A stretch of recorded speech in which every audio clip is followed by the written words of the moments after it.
Hintay lang ang gay. Hintay lang ang gay. Yan, ilagay natin yung ating isda. Puput isda. Yung para na. Tari na ito. Puputin ko lang. Ilagay ko ito kasi para hindi man. Yung gusto masira. Yan siya. Yung gusto na para may bababa niya. Ay, saan bababa niyo? Saan kasi kung ano ba? Walang kailangan dito. Mga tumalay dito sa abroad. Dito sa lugar. Ilagay tayo ng ating bulban. Ano na ito?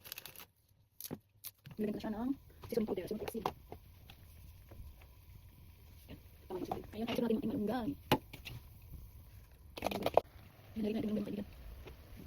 Daw lagi ang kapit juice. For storage na pa. Yan yung pinagkalat na siya. Kunti ko lang yan nagluto na yung malunggay. Ayan, ang simpleng ulam ng palisan natin ng kanin bahog. Ayan, ang malunggay daw. Kahapon na ba ang sahog yun? May sahog na tayo. Ayan, nakikita na natin yung sabaw na isda na may malunggay. Thank you for watching. Salamat sa lahat na sumuporta sa aking vlog.